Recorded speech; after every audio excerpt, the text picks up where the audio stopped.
teman-teman semua, perkenalkan nama saya Franciscus Rio Pandi Gurning, saya dari kelas 12 IPA D. Di video kali ini, saya akan menampilkan progres pengerjaan PDK, yaitu mengerjakan kerajinan dari bahan tekstil, yaitu bantal. Lalu juga saya akan menjelaskan kegunaan dari hasil kerajinan yang saya buat, serta saya akan menampilkan proses perhitungan HPP dari produk yang saya buat. Oke, kita lanjut videonya.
Oke teman-teman, jadi ini udah siap bantalnya. Jadi ini tinggal masukkan kapas-kapasnya aja. Tapi sebelum itu aku akan cuci dulu biar lebih terlihat bersih. Oke, let's go.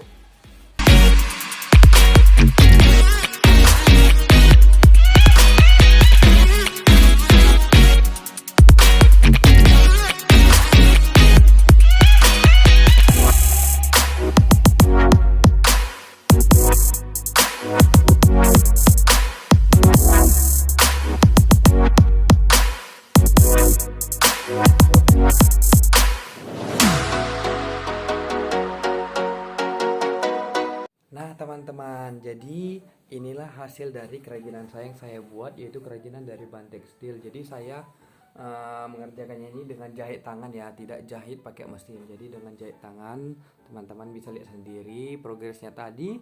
Nah tapi tidak hanya begini saja, pastinya saya juga akan memakaikan sarung bantal, dan nantinya saya akan membungkusnya pakai plastik untuk dikirimkan ke Miss Mariana, guru PDK saya, supaya biar terlihat lebih bagus dan mendapatkan nilai yang bagus juga. Dan juga ini kan kita seperti jualan ya gitu, jadi kan kita harus membuat seperti ya yang terbaik gitu, dan membuatnya ada kemasannya gitu. Jadi biar orang-orang tertarik dengan produk yang kita buat dan yang kita jual. Nah jadi sekarang aku akan memasukkan bantal ini ke sarungnya.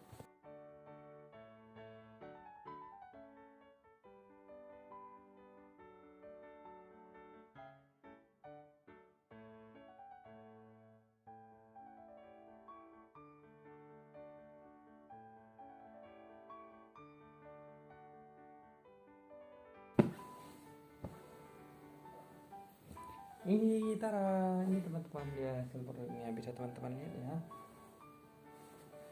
Empuk sekali yang saya buat seperti ini. Oke.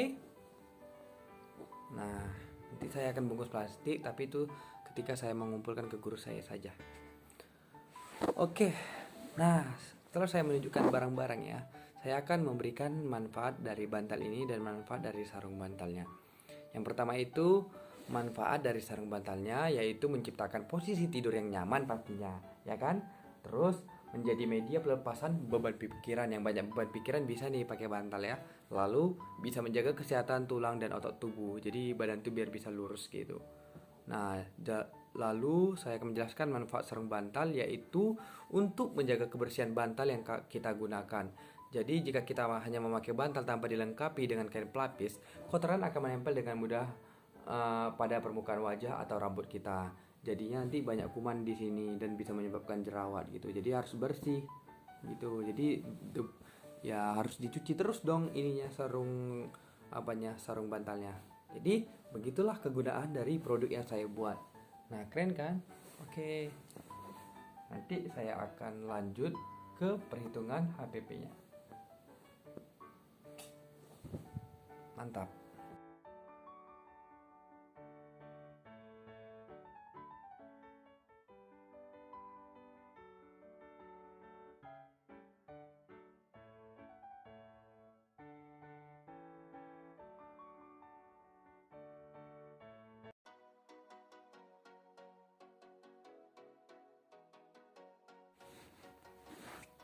Nah, sebelum masuk ke bagian cara menghitung HPP, ada baiknya kita mengetahui pengertian dari HPP ini. Nah, harga pokok penjualan atau HPP adalah jumlah pengeluaran dan biaya yang dikeluarkan secara langsung maupun tidak langsung untuk menghasilkan produk atau jasa. Nah, jadi dari contohnya yang termasuk dalam HPP adalah seperti biaya tenaga kerja, bahan, dan overhead. Lalu tujuan dari HPP ini ialah bertujuan untuk mengetahui berapa besarnya biaya yang dikorbankan dalam hubungannya dengan pengolahan bahan baku menjadi barang jadi atau jasa yang siap untuk dijual dan dipakai. Lalu manfaat dari HPP ini ialah yang pertama, supaya perusahaan dapat mengetahui berapa banyak biaya-biaya yang dibutuhkan dalam menghasilkan suatu produk. Yang kedua, sebagai pertimbangan dalam menentukan harga jual ke konsumen. Yang ketiga, sebagai alat dalam menyusun laporan rugi perusahaan. Nah, yang keempat, perusahaan dapat mengetahui laba rugi yang didapatkan dari keuntungan penjualan setiap produk. Yang kelima, perusahaan dapat melakukan evaluasi kinerja perusahaannya. Yang keenam, perusahaan dapat mengetahui apakah biaya yang dikeluarkan realistis atau tidak. Nah, sekarang kita akan ke perhitungan HPP-nya, harga pokok penjualan. Soalnya sebuah toko bantal sedang menyelesaikan laporan keuangan akhir tahun 2021 dan ternyata persediaan awal barang tahun 2021 sebesar 100 juta. Lalu pembelian bersihnya itu pada tahun 2021 sebesar 150 juta dan persediaan akhirnya itu sebesar 50 juta. Berapakah HPP-nya? Nah, mari kita ke pembahasannya. Nah, kita tahu bahwa rumus HPP ini adalah pembelian bersih ditambah persediaan lalu barang dikurangi persediaan akhir barang. Nah, berdasarkan soal berarti HPP-nya itu 150 juta ditambah 100 juta dikurang 50 juta. Dan setelah dijumlahkan jadi HPP-nya itu 200 juta. Jadi toko bantal ini menjual barang dagangannya sebesar 200 juta selama tahun 2021. Semoga apa yang saya jelaskan dapat dimengerti teman-teman sekalian. Apabila ada kesalahan dan kekurangan kata dari video saya mohon maaf. Terima kasih, sampai jumpa. Bye miss, bye guys.